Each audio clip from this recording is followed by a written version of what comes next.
Good morning. Today we will see the poem A Tiger in the Zoo.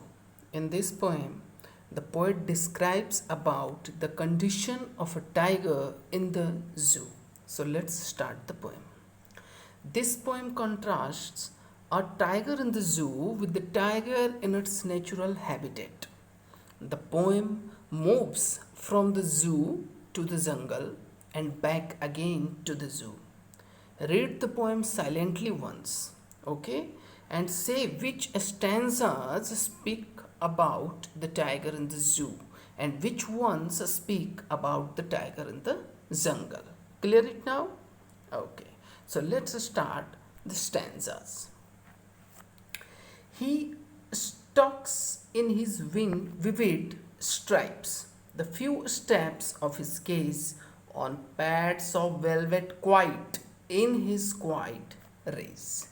Okay, so what this stanza is saying? In this stanza, the poet describes the appearance of the tiger in the zoo, okay, and its daily movements.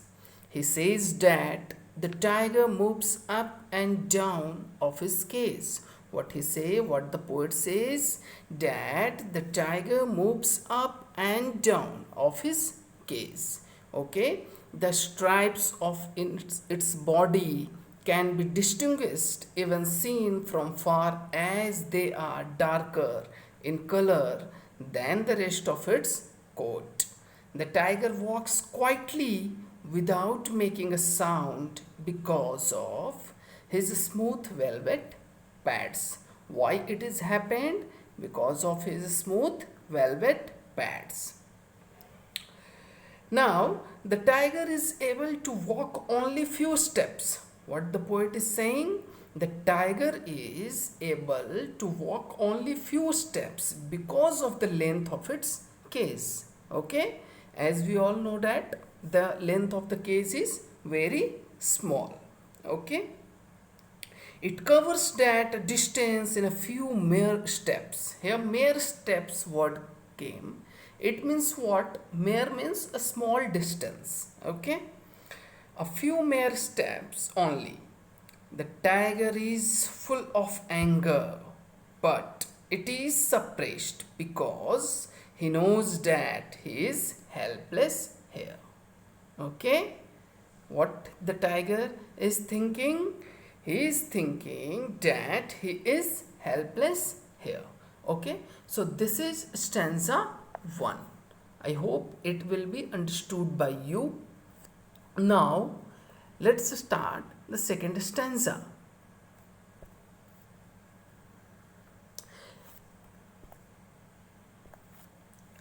He should be lurking in a shadow, sliding through long grass near the water hole where plump deer pass. Okay, so see the explanation of this stanza number 2. In this stanza, the poet is filled with pity while looking at the imprisoned tiger.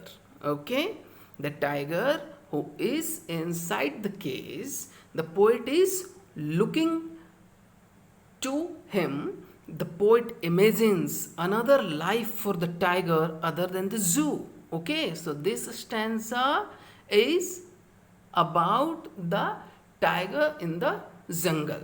Okay, he says, who says? The poet says that the poor tiger should have been in his natural habitat. Okay, where the tiger should have been? In his natural habitat, that is in the wild forest. He says that under normal conditions, the tiger would have been moving in the darkness, not in the clear daylights. It would have been lying in the shadows of trees or hiding itself behind long grass so that its prey will not be able to detect its movement. Okay, what the poet is thinking, it is clear now from here. Okay, in this way the tiger would have moved near the water hole where all the animals of the forest came to drink on sunny afternoons. There, near the water hole, he would be waiting for some fat deer to pass that way. Okay, so that what he do? Yeah, okay.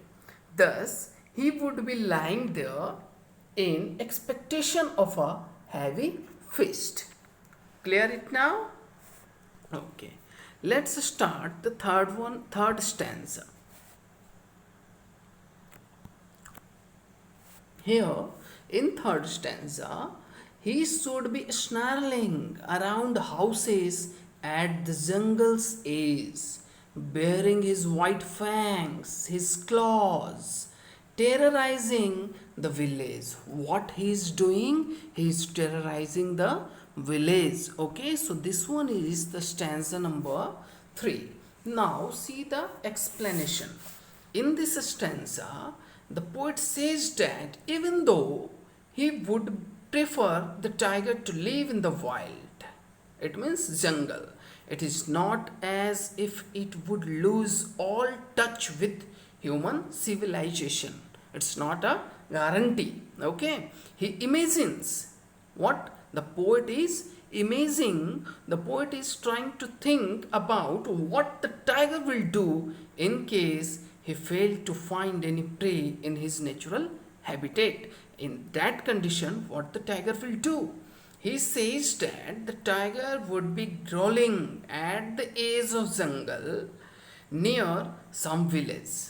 Okay, he would be showing his white fangs and claws while moving here and there with the intention of scaring all the inhabitants of that village.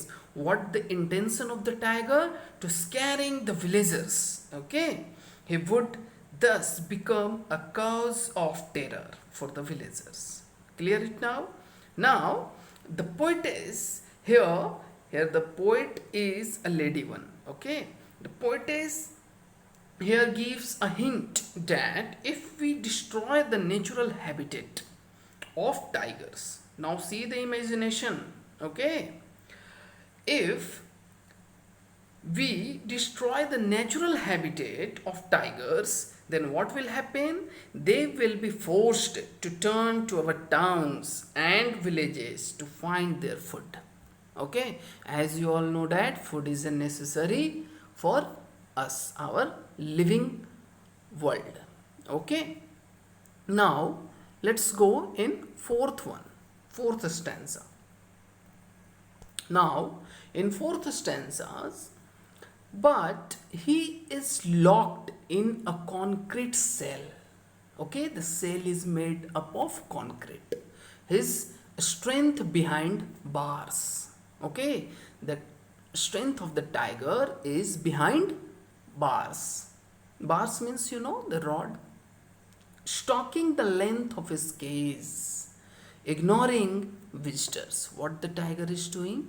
He is ignoring visitors. So this one is the stanza number 4. Now let's see the explanation of this stanza.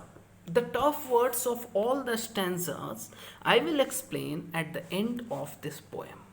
Okay? Now see the explanation. In this stanza, what the poet is saying? The poet stops imaging the tiger's alternate life. Now the poet is stopping. Okay, now he is going to stop imaging about the tiger's alternate life and returns to its real one. The poet sees the tiger caged in a small concrete cell in the zoo, like a prisoner in the jail. As you have seen the prisoner, okay, in the jail. Now the same condition is with the tiger. In spite of all his strength, it now lies imprisoned behind the bars. Okay, the strength is inside the bars, as I have explained earlier. The tiger pays no attention to the visitors. What the tiger is doing? He is paying no any type of attention to the visitors who come to see him every day at the zoo. Okay, instead of this, okay, Instead of this, the tiger very slowly and silently see the feature of a tiger.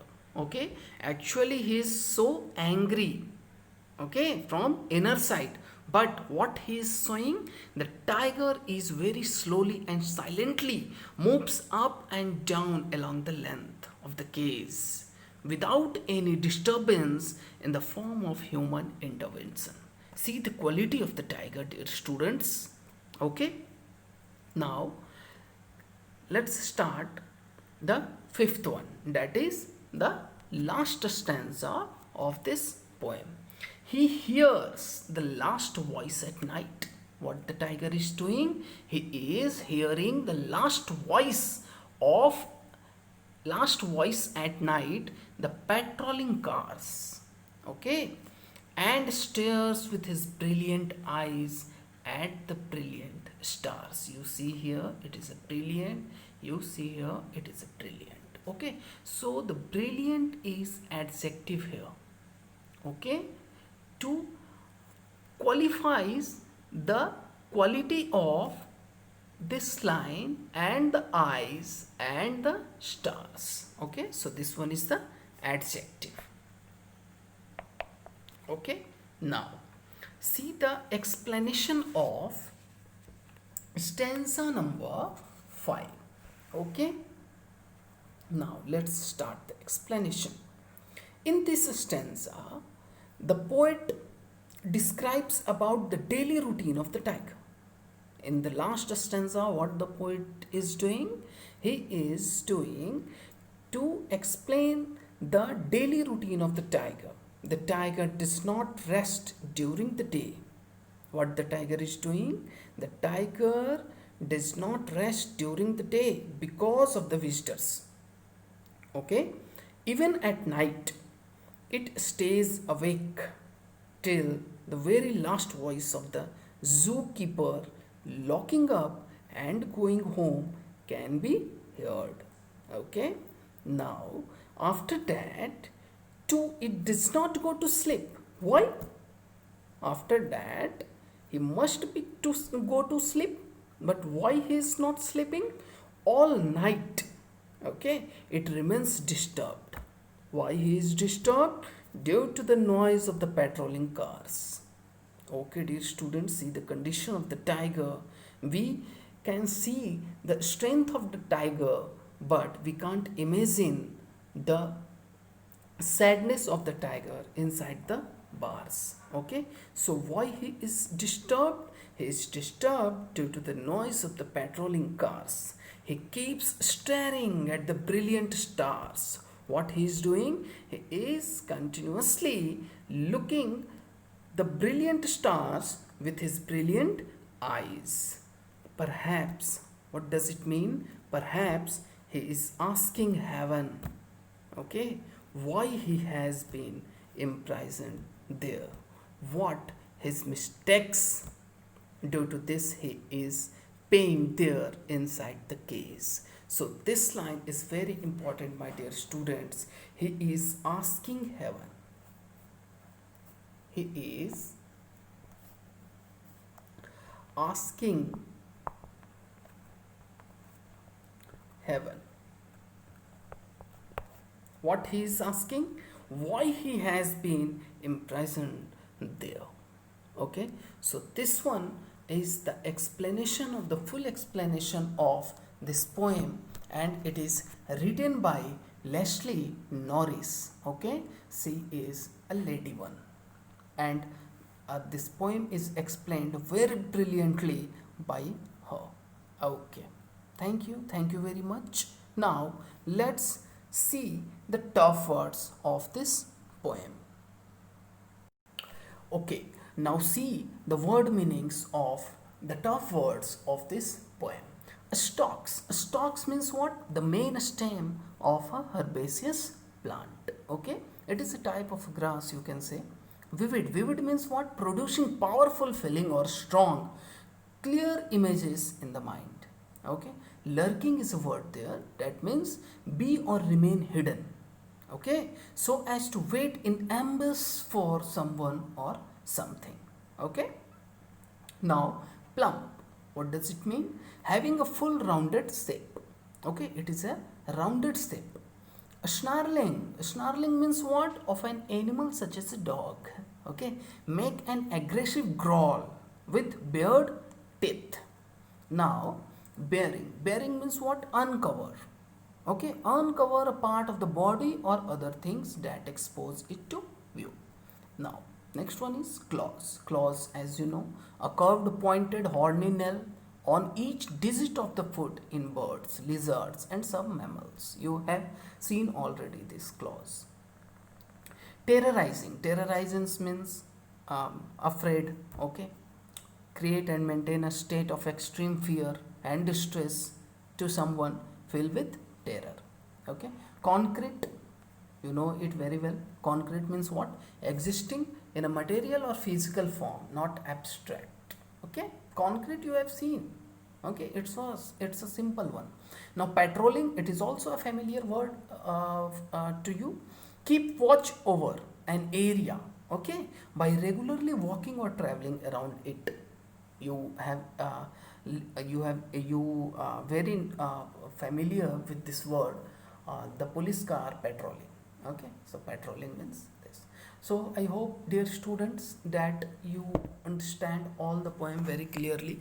If any type of doubt regarding this, you can contact me, you can drop a message, you can get in touch with me to uh, resolve your issues or the doubts. Okay, that's all. Thank you very much. Stay home, stay safe, because we care for your bright future. That's all. Thank you.